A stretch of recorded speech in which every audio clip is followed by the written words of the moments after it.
بسم اللہ الرحمن الرحیم۔ اردو ناولز حجاب میں خوش آمدید کہتی ہوں۔ میرے چینل کو سبسکرائب ضرور کیجیے گا۔ حجاب از آمنہ خان، سفید چادر، نقاب چہرہ، حیا کی موت کی اجلی صورت، چھپی ہوئی ہو تو پیار آئے، کسی کی دنیا حیران بھی ہو اگر اسے جو دیکھے تو پیار آئے۔ ذری اٹھ جاؤ، ذری جلدی کرو، اٹھو، کب تک سوئی رہو گی؟ کالج کے لیے گاڑی آنے والی ہے۔ اللہ میں کیا کروں اپنی گندی اولاد کا، گاڑی آئے گی تو پھر یہ ادھر سے ادھر بھاگے گی۔ Happy good morning. صبح صبح یہ قوالی سن کے ہوتی تھی، اس کی عادت تھی نماز کے بعد سونا۔ اب اماں کے کمرے تک پہنچ جائی تھی۔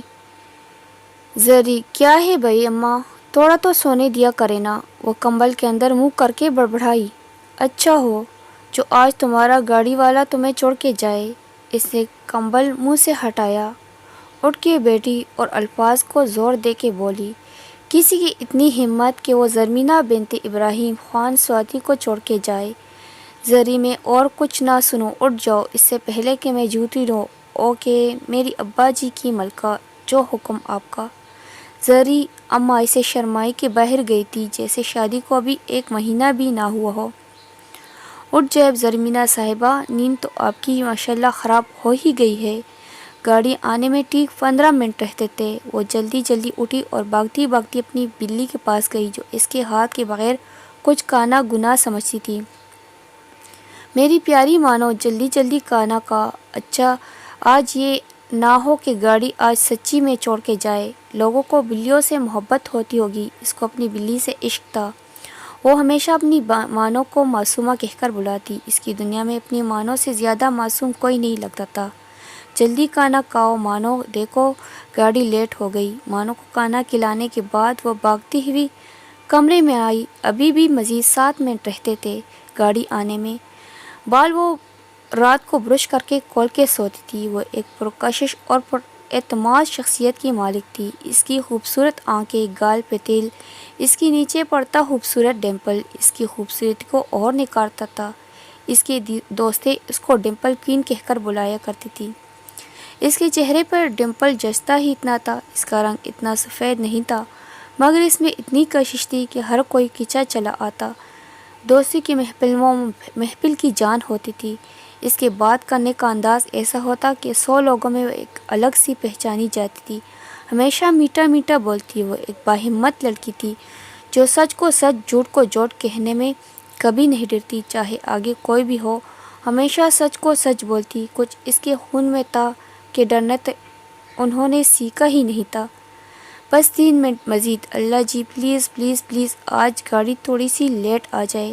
تیار تو وہ تقریباً ہو ہی چکی تھی۔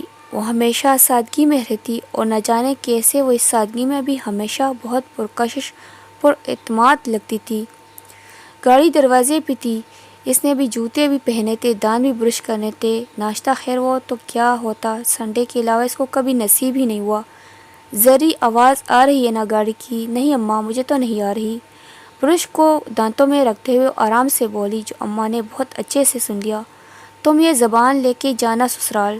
جی جی میری پیاری اماں، یہی والی لے کے جاؤں گی، جو آپ کا حکم۔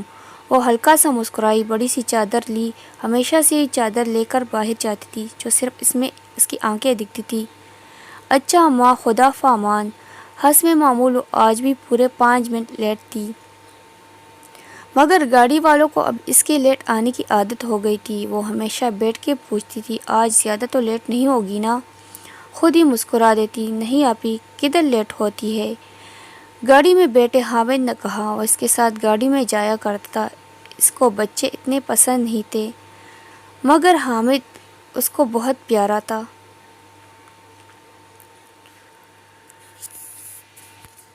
آج کالج کا آخری دن تھا، ہر کوئی اداس آنکھیں لیے ایک دوسرے کو دیکھ رہا تھا۔ اگر کوئی ایک دوسرے سے نظریں چرا رہا تھا تو وہ لیلا مجنون کی جوڑی تھی، زرمینہ اور اس کی دوست فضا۔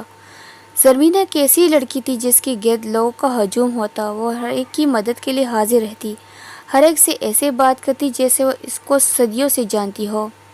اس کی زندگی میں بہت لوگ تھے جو اس کے دوست تھے۔ زمینہ پورے کالج میں واحد ایسی لڑکی تھی جس کو ہر ایک کا راز کا پتہ ہوتا، ہر کوئی اس سے آگے ڈسکس کرتا، وہ سب کو مشورہ دیا کرتی تھی، سب کو یقین ہوتا کہ ان کا راز اس کے پاس بالکل محفوظ ہے۔ وہ فضا سے ہر بات شیئر کرتی تھی مگر اپنی ذات سے جڑی۔ سب لڑکیاں خود کو زمینہ کا دوست کہہ کر فخر محسوس کرتی تھی مگر زمینہ کی زندگی میں بہت کم لوگ خاص تھے۔ یہ نہیں کہ وہ دوسروں کو خاص نہیں سمجھتی، اس کے لیے ہر کوئی خاص تھا، مگر کچھ ایسے لوگ تھے جس کے بغیر وہ زندگی کو تصور ہی نہیں کرتی تھی۔ ان چند لوگوں میں ایک فضا تھی۔ اس کا مقام اس کی زندگی میں ایسا تھا کہ پوری دنیا ایک طرف اور فضا دوسری طرف۔ وہ اس کو پیار سے فضو کہتی تھی۔ آج کالج کا آخری دن تھا۔ وہ دونوں ایک ہی دوسرے سے نظریں چرا رہی تھی۔ ان کو پتہ تھا اگر کوئی ایک بار کمزور پڑ گئی تو سنبھلنا مشکل ہو جائے گا۔ فضا کا تو آگے یونیورسٹی کا کنفرم تھا مگر زمینہ، ان دونوں کی دوستی پوری کالج میں مشہور تھی۔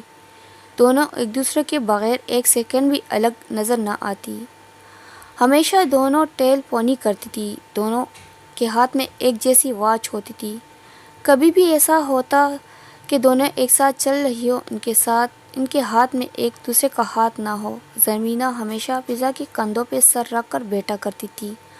آج سب الگ ہو رہے تھے۔ سب نے فیصلہ کیا تھا کہ یونیورسٹی میں ساتھ ایڈمیشن لیں گے۔ بس زری کا ہی کنفرم نہیں تھا۔ اس کے بابا جان اور بھائی ہزارہ یونیورسٹی کے سخت خلاف تھے مگر وہاں صحرا میں دوسری کوئی یونیورسٹی بھی نہیں تھی۔ زمینہ کے گھر کے ماحول کافی اسٹرکٹ تھا۔ ان کو اجازت نہیں ملتی تھی یونیورسٹی کی۔ اس سے پہلے اس کے خاندان میں کسی نے کالج بھی نہیں پڑھا تھا۔ اس نے رونا دھونا ڈال کے کالج اجازت لی تھی۔